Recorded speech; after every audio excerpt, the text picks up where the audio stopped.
ನೀರಾಯು ಬೆಳಗಿ ಬಣ್ಣದ ನವಿಲು ಕುಣಿದಾವು.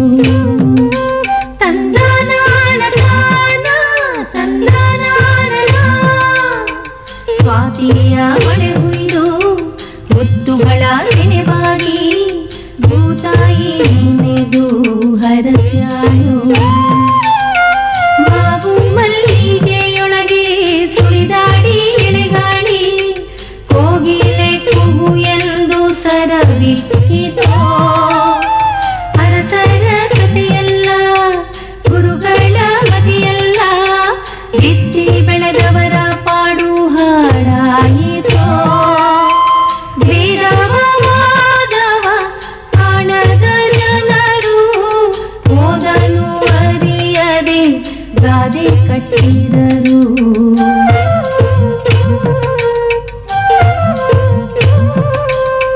ಮಣ್ಣಲ್ಲಿ ಮಣ್ಣಾಗಿ ಕಂಪು ದಿಕ್ಕಿಗೆ ತುಂಬಿ ಜಗಕ್ಕೆಲ್ಲ ಸೂಸ್ಯಾರೋ ಸಿರಿಗಂಧ. ಜಗಕ್ಕೆಲ್ಲ ಸೂಸ್ಯಾರೋ ಸಿರಿಗಂಧ. ನಮಸ್ಕಾರ. ಸಿರಿಗಂಧ ಪರಿವಾರದ ಪರವಾಗಿ ನಿಮಗೆಲ್ಲರಿಗೂ ವತ್ಸಲ ಮೋಹನ್ ಬಯಸುವ ಸ್ವಾಗತ ಸುಸ್ವಾಗತ.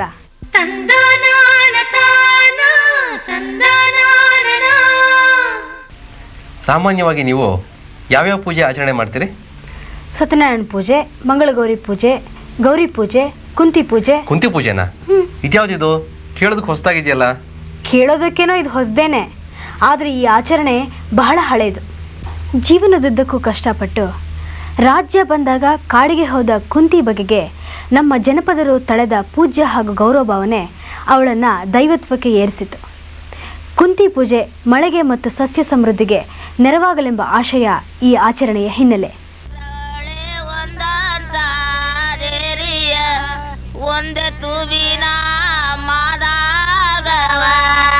ನಮ್ಮ ಜನಪದರಿಗೆ ಒಂದು ಕಲ್ಲು, ಒಂದು ಮರ, ಕೊನೆಗೆ ಒಂದು ಸಣ್ಣ ಗೆದ್ದಲುಗೂಡು ಕೂಡ ದೇವರಾಗಿರೋದು ಸಾಮಾನ್ಯ. ಇನ್ನು ಮಹಾಭಾರತದ ಮಹಾತಾಯಿ ಕುಂತಿ ದೇವರಾದದ್ದು ಏನಾಶ್ಚರ್ಯ. ಕುಂತಿಯ ಬಗೆಗೆ ಏನೆಲ್ಲ ಹೊಗಳಿಕೆಗಳನ್ನು ನಾವು ಹೇಳಿದರೂ ಅವಳಿಗೆ ಪೂಜೆ ಇಲ್ಲ. ಆದರೆ ಜನಪದರಲ್ಲಿ ಮಾತ್ರ ಅವಳು ದೇವರು.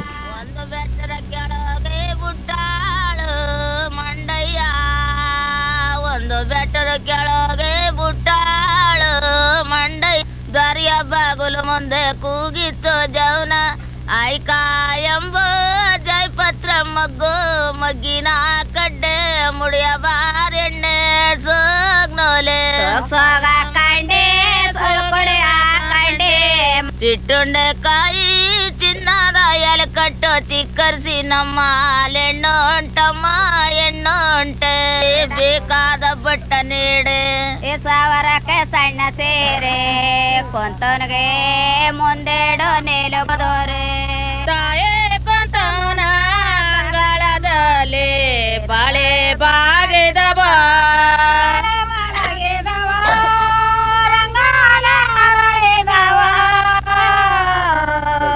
ಮಡಿಯ ಒಟ್ಟಾಳ ನಡುಮಲಿನಿಂದಾಳ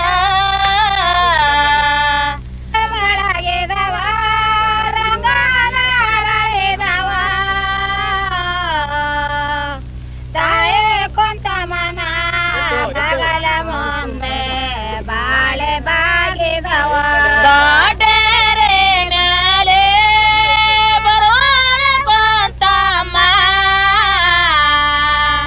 ಟಮ್ ಚಿನ್ನದ ಅನ್ಕಲೆ ಕೇರಂ ಗಿಲ್ಕ ಮಾರ್ದ. ಕುಂತಿಯ ಪ್ರತಿಮೆಯನ್ನು ಮಣ್ಣಿನಿಂದ ಮಾಡಿದರೂ ಅದಕ್ಕೆ ಮಾಡುವ ಅಲಂಕಾರ ನೋಡಲು ತುಂಬಾ ಚೆಂದ. ಸೋಬನಕ್ಕೆ ಸಿದ್ಧ ಮಾಡುವಂತೆಯೇ ಕುಂತಿಯ ಮುಂದೆಯೂ ವಿವಿಧ ತಿಂಡಿ ತಿನಿಸುಗಳನ್ನು ತಟ್ಟೆಗಳಲ್ಲಿ ತುಂಬಿಡುವರು. ಸೋಬಾನೆ ಹಾಡುಗಳಲ್ಲಿ ಕುಂತಿಯ ಜೀವನ ವೃತ್ತಾಂತವನ್ನು ಹಾಡುತ್ತಾ ಪೂಜೆ ಮಾಡುವರು. ಕೆಲವು ಕಡೆ ಗಂಡಸರು ಈ ಪೂಜೆಯಲ್ಲಿ ಪಾಲ್ಗೊಳ್ಳುವುದುಂಟು. ಮಹಾತಾಯಿ ಕುಂತಿ ತನ್ನ ಮಕ್ಕಳನ್ನು ಕಟ್ಟಿಕೊಂಡು ವನವಾಸ ಮಾಡಿದಳು. ಬಹಳ ಕಷ್ಟಪಟ್ಟು ಮಕ್ಕಳನ್ನು ಸಾಕಿ ಸಲುಹಿದಳು. ಇಂತಹ ಮಹಾತಾಯಿಯ ಪೂಜೆ ಮಾಡಿದರೆ ನಮಗೆ ಪುಣ್ಯ ಬರುತ್ತದೆ ಅನ್ನುವ ನಂಬಿಕೆ ನಮ್ಮ ಜನಪದರದ್ದು. ಪೂಜೆಯ ನಂತರ ಮೇನೆಯಲ್ಲಿ ಮೆರವಣಿಗೆ.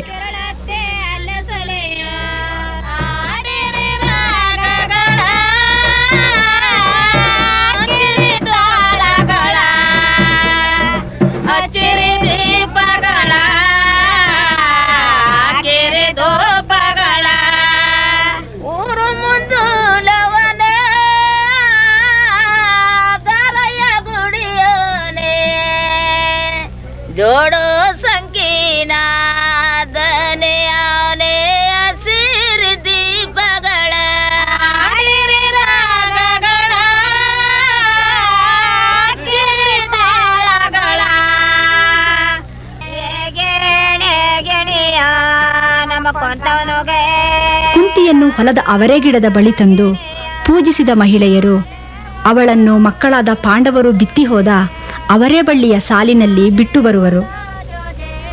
ಅವರೇ ಪಾಂಡವರ ಪ್ರತಿನಿಧಿ ಎಂಬ ತಿಳುವಳಿಕೆ ನಮ್ಮ ಜನಪದರದ್ದು.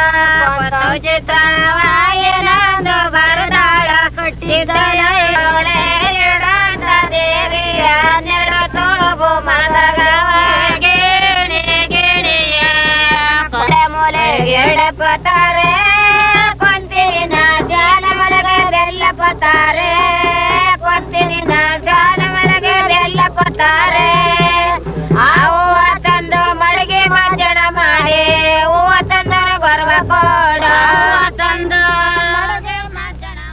ತಂದಾನಾನ ತಾನ ತಂದಾನಾನ. ಜನಪದರ ಕುಣಿತಗಳಲ್ಲಿ ಪಟ ಕುಣಿತವು ಒಂದು. ಪಟ ಕುಣಿತವೆ? ಅಲ್ರಿ, ಪಟ ಹಾರಿಸೋದೇ ಕಷ್ಟ, ಇನ್ನು ಅದನ್ನ ಹಿಡ್ಕೊಂಡು ಕುಣಿಯೋಕ್ಕಾಗತ್ತೆ ರೀ ಸ್ವಾಮಿ? ನೀವು ತಿಳ್ಕೊಂಡಿರೋ ಪಟನೇ ಬೇರೆ, ನಾನು ಹೇಳ್ತಿರೋ ಪಟನೇ ಬೇರೆ. ಹೌದಾ? ಹಾಗಾದ್ರೆ ಇದ್ಯಾವ್ದಿದು ಹೊಸ ಪಟ? ಹಬ್ಬ ಹರಿದಿನಗಳಲ್ಲಿ ಉದ್ದನೆಯ ಗಳಕ್ಕೆ ಬಣ್ಣ ಬಣ್ಣದ ಬಟ್ಟೆಗಳನ್ನು ಚಿತ್ತಾಕರ್ಷವಾಗಿ ಸುತ್ತಿ ಕುಣಿತಕ್ಕೆ ಉಪಯೋಗಿಸ್ತಾರೆ. ಇದನ್ನೇ ಪಟ ಅನ್ನೋದು.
ಜನಪದರ ಕಾಶಿ ಜಾನಪದ ಲೋಕ. ಫೆಬ್ರವರಿ 9, 10, 11ರಂದು ಜಾನಪದ ಲೋಕದಲ್ಲಿ ಸುವರ್ಣ ಜಾನಪದ ಲೋಕೋತ್ಸವ, ಜನಪದರ ಉತ್ಸವ.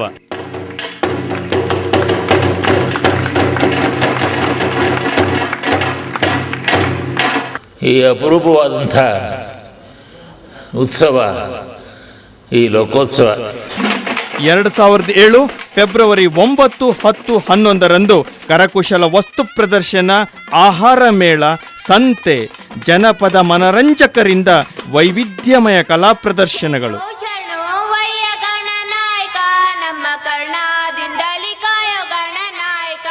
ಸಂಜೆ 6ರಿಂದ 9 ಪ್ರಖ್ಯಾತ ಕಲಾ ತಂಡಗಳಿಂದ ಕಾರ್ಯಕ್ರಮಗಳು.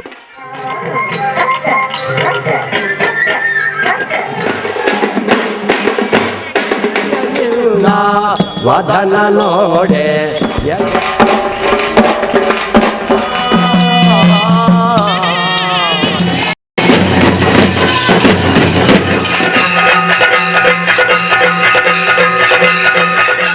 ಪುಷ್ಪಗಳನ್ನು ತಂದು ಮೊದಲಿನ ಪಾಠ ಈಗೀಗ ಧರ್ಮನೇ ಅಮ್ಮ ಗಾದಿನ ಕಲಕಂಬ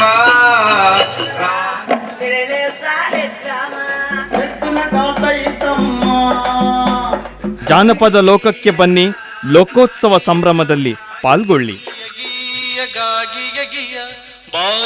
ಕರಕುಶಲ ಮತ್ತು ಆಹಾರ ಮೇಳದ ಉಚಿತ ಮಳಿಗೆಗಳ ಸೌಲಭ್ಯಕ್ಕಾಗಿ ಸಂಪರ್ಕಿಸಿ. ಕರ್ನಾಟಕ ಜಾನಪದ ಪರಿಷತ್ತು ದೂರವಾಣಿ ಸಂಖ್ಯೆ 23605033. ಜಾನಪದ ಲೋಕ 72011143.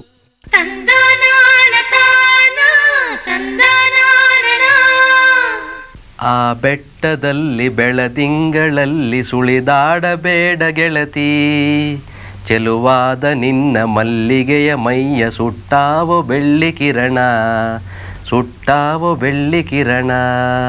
ಈ ಹಾಡನ್ನು ಬರೆದವರು ಪ್ರಸಿದ್ಧ ಜಾನಪದ ವಿದ್ವಾಂಸರಾದ ಡಾಕ್ಟರ್ ಸಿದ್ಧಲಿಂಗಯ್ಯನವರು.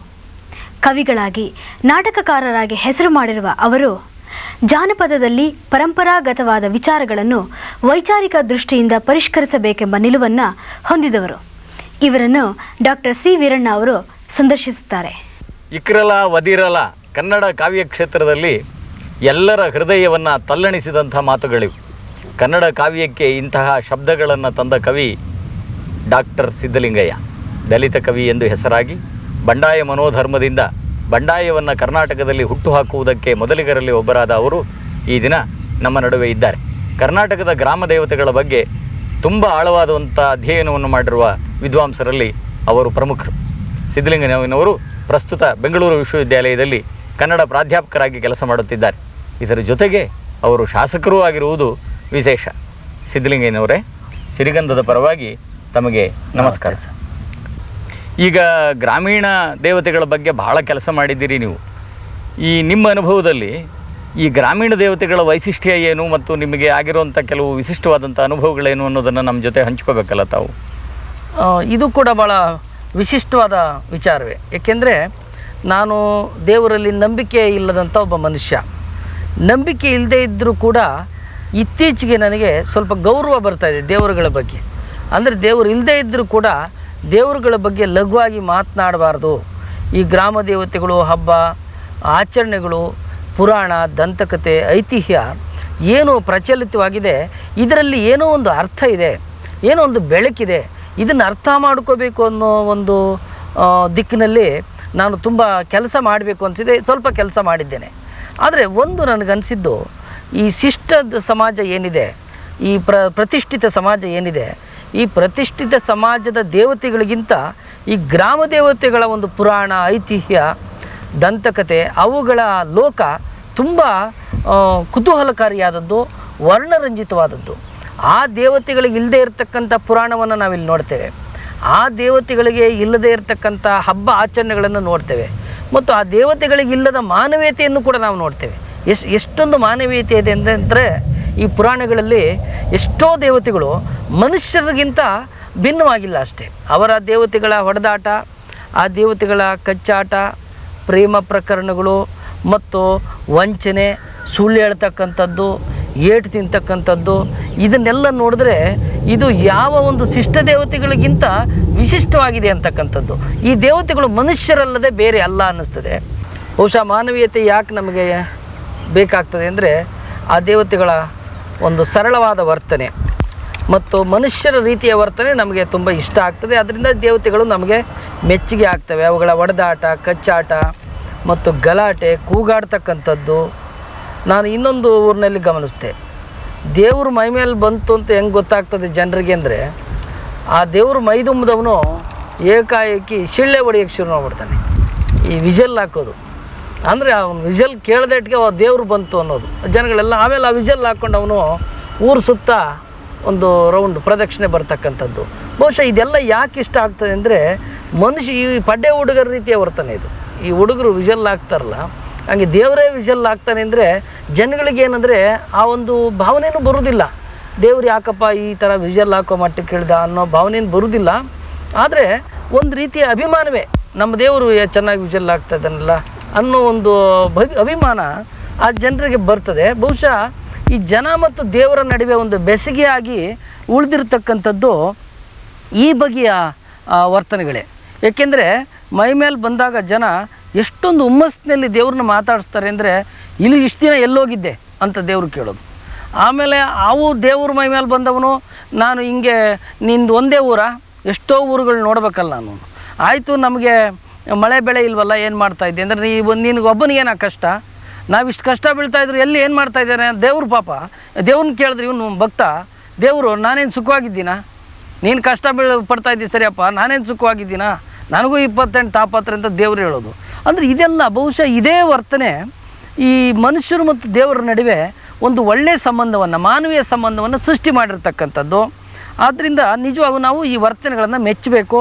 ಮತ್ತು ಜನಪದರ ಅದ್ಭುತವಾದ ಸೃಷ್ಟಿ ದೇವತೆಗಳು ಅಂತ ಹೇಳ್ಬೋದು. ಆದರೆ ತಾವು ಇನ್ನೊಂದು ಕೇಳಿದ್ರಿ, ಆಧುನಿಕವಾದ ಈ ಬೆಳವಣಿಗೆಯಲ್ಲಿ ಈ ದೇವತೆಗಳು ಮತ್ತು ಈ ಜಾನಪದದ ಪಾತ್ರ ಏನು, ಇದನ್ನು ವೈಭವೀಕರಿಸಬೇಕೇನೋ ಮಾತನ್ನು ಕೇಳಿದರೆ ಅದು ಭಾಳ ಮುಖ್ಯವಾದ್ದು. ಏಕೆಂದರೆ ಈ ಒಂದು ಜಾನಪದದ ಮೌಢ್ಯದ ಮುಖವನ್ನು ಕೂಡ ನಾವು ಕಡೆಗಣಿಸಂಗಿಲ್ಲ. ಯಾಕೆಂದರೆ ಇದಕ್ಕೆ ನಾನು ಒಂದು ಘಟನೆ ಹೇಳ್ತೀನಿ.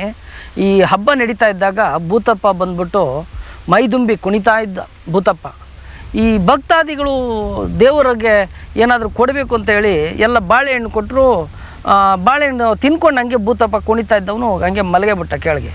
ಆ ಮಲಗಿದಾಗ ಪಾಪ ಎದ್ದೇಳಲಿಲ್ಲ. ಆದರೂ ಎದ್ದೇಳ್ದಿದ್ರು ಈ ಕೆಲವು ಹೆಣ್ಣು ದೇವತೆಗಳು ಮೈ ಮೇಲೆ ಬಂದು ನಮ್ಮ ಅಣ್ಣನ ಎಚ್ಚರ ಮಾಡ್ತೀವಿ ಅಂತ ಹೇಳಿ ಕುಣಿತಾ ಅವ್ರ ಅಣ್ಣನ ಸುತ್ತ ಕೊಂಡ್ರು, ಅವನು ಹೇಳಲೇ ಇಲ್ಲ. ಕೊನೆಗೆ ಆ ಹೆಣ್ಣು ದೇವತೆಗಳನ್ನ ಆತ ತಳ್ಳಿ ಭೂತಪ್ಪನ ಎಚ್ಚರ ಮಾಡೋಕ್ಕೆ ಹೋದರೆ ಅವ್ನು ಸತ್ತೇ ಹೋಗ್ಬಿಟ್ಟಿದ್ದ ಮೈ ಮೇಲೆ ಬಂದವನು. ಯಾಕೆ ಸತ್ತೋದ ಅಂದರೆ ಈ ಭಕ್ತಾದಿಗಳು ಬಾಳೆಹಣ್ಣು ಕೊಡ್ತಿದ್ರಲ್ಲ, ಯಾವನೊಬ್ಬ ಈ ಒಂಥರ ಅರ್ಧಂಬರ್ಧ ಈ ಕಾಯಿ ಬಾಳೆಹಣ್ಣು ಕೊಟ್ಬಿಟ್ಟಿದ್ದಾನೆ. ಅದು ಗಂಟೆಯಲ್ಲಿ ಸಿಗಾಕೊಂಬಿಟ್ಟು ಅವನು ತಿನ್ನಲಾರ್ದೆ ಅಥವಾ ಉಸಿರಾಟ ಮಾಡಲಾರ್ದೆ ಹಾಗೆ ಹೋಗೇ ಬಿಟ್ಟ ಅವನು. ಅಂದರೆ ಇದು ಮೌಢ್ಯದ ಮುಖ. ಈ ರೀತಿ ಇದಕ್ಕೆ ಅವಕಾಶ ಕೊಡಬಾರ್ದು. ಈ ಕೊನೆಗೆ ಪೊಲೀಸರಿಗೇನು, ಯಾವನು ಈ ಥರ ಮಾಡಿದವನು ಅಂದರೆ ಎಷ್ಟು ಜನ ಅವ್ರು ಹಿಡಿತಾರೆ. ಅದರಿಂದ ಈ ಮೌಢ್ಯ ಅನ್ನೋದೇನಿದೆ ಇದನ್ನು ಮೈದುಂಬದಾಗ ಏನು ಬೇಕಾದರೂ ಮಾಡ್ಬೋದು ಅನ್ನೋ ಒಂದು ಹುಮ್ಮಸ್ಸು ಕೂಡ ಬರಬಾರ್ದು. ಅದರಿಂದ ಜೀವಹಾನಿಗೆ ದಾರಿ ಆಗ್ಬೋದು ಅಥವಾ ಭಕ್ತಾದಿಗಳಿಗೆ ತೊಂದರೆ ಆಗ್ಬೋದು. ಇಂಥ ಸಾವಿಗೆ ದಾರಿ ಮಾಡಿಕೊಡ್ತಕ್ಕಂಥ ಮೌಢ್ಯವನ್ನು ನಾವು ಖಂಡಿತವಾಗ್ಲೂ ವಿರೋಧ ಮಾಡಬೇಕು.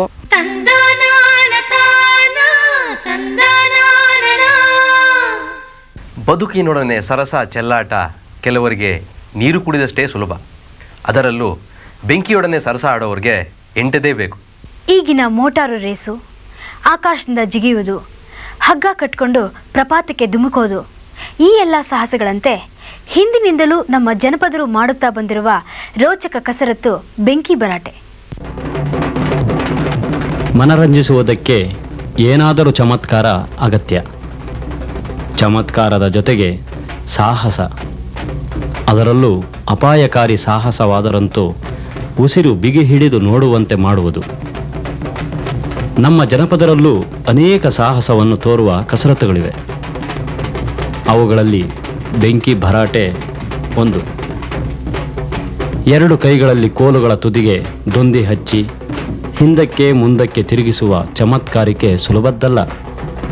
ಈ ಕಸರತ್ತನ್ನು ಮಾಡುವವರು ಕೋಲಿನ ಮೇಲೆ ನಿಂತು ಬೆಂಕಿ ಕೋಲುಗಳನ್ನು ತಿರುಗಿಸುವುದು, ಚಕ್ರಾಕಾರವಾಗಿ ಮಾಡಿದ ಬೆಂಕಿ ಚಕ್ರವನ್ನು ನಿಂತು ಕೂತು ಮಲಗಿ ಅನೇಕ ಭಂಗಿಗಳಲ್ಲಿ ಹೊರಳಿ ತಿರುಗಿಸುವುದೇ ರೋಮಾಂಚಕಾರಿ.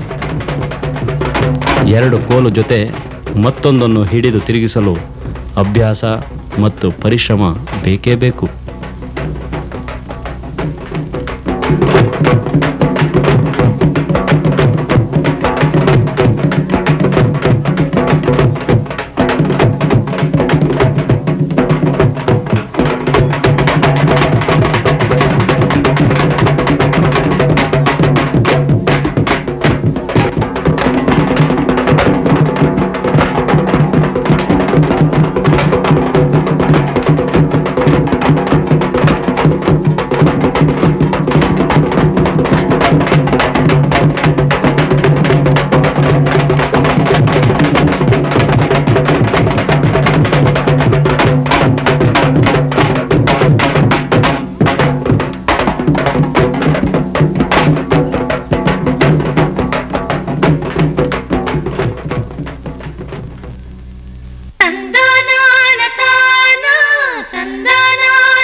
ವಿಶಾಲವಾದ ಕನ್ನಡದ ನೆಲದಲ್ಲಿ ಅಡಗಿರುವ ಜಾನಪದ ಸಂಪತ್ತು ಅಪಾರ. ಅದನ್ನು ಪರಿಚಯಿಸುವ ಕೆಲಸ ಸಿರಿಗಂಧದ್ದು. ಮತ್ತೆ ಮುಂದಿನ ವಾರ ಸಿರಿಗಂಧದಲ್ಲಿ ನಾವು ನೀವು. ಅಲ್ಲಿಯವರೆಗೆ ನಮಸ್ಕಾರ.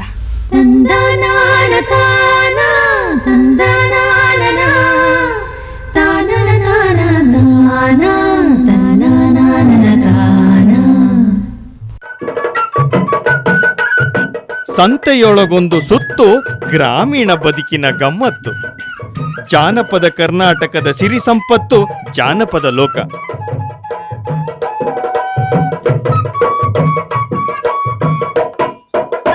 ಕಜ್ಜಾಯ ಕರ್ಜಿಕಾಯಿ, ಎರೆಯಪ್ಪ ಹಾಲುಬಾಯಿ, ಗುಳ್ಳೋರಿಗೆ ಗಾರಿಗೆ ಮಾಡಬಲ್ಲಿರೇ ನೀವು?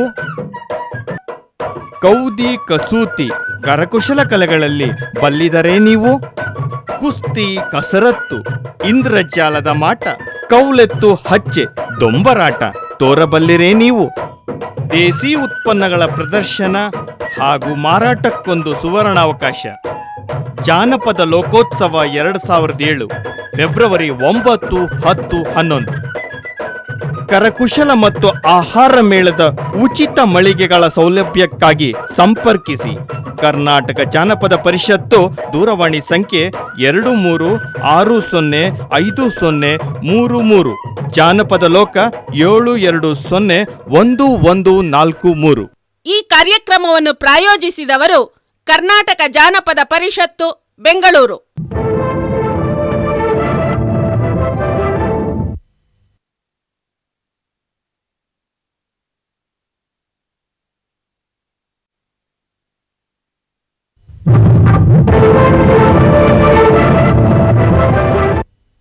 ಈ ಕಾರ್ಯಕ್ರಮದ ಪ್ರಾಯೋಜಕರು ಕರ್ನಾಟಕ ಜಾನಪದ ಪರಿಷತ್ತು, ಬೆಂಗಳೂರು. ನಾಡೋಜ HL ನಾಗೇಗೌಡರು ಬೆಂಗಳೂರು ಮೈಸೂರು ಹೆದ್ದಾರಿಯಲ್ಲಿ ಸೃಷ್ಟಿಸಿರುವ ಜಾನಪದ ಲೋಕ ಜನಪದರ ಸಮಸ್ತ ಬದುಕಿನ ವಿಸ್ಮಯಗಳನ್ನು ತೆರೆದಿಡುವ ಅದ್ಭುತ ಲೋಕ. ವಿದ್ಯಾವಂತರಾದ ನಾಗೇಗೌಡರು ಯಾವ ಕಾಲಕ್ಕೂ ಹಳ್ಳಿಯನ್ನು ಬಿಡದೆ ಅದನ್ನು ಕಟ್ಟಿಕೊಂಡೇ ಬದುಕಿದವರು. ನೆಲಮೂಲ ಸಂಸ್ಕೃತಿಯ ವಿಹಂಗಮ ನೋಟ ನೀಡುವ ದೇಸಿ ಸಂಪತ್ತಿನ ಸಿರಿಭಂಡಾರ. ಗರಿಬಿಚ್ಚಿ ನಿಂತ ಗ್ರಾಮೀಣ ಭಾರತ ಈ ಜಾನಪದ ಲೋಕ.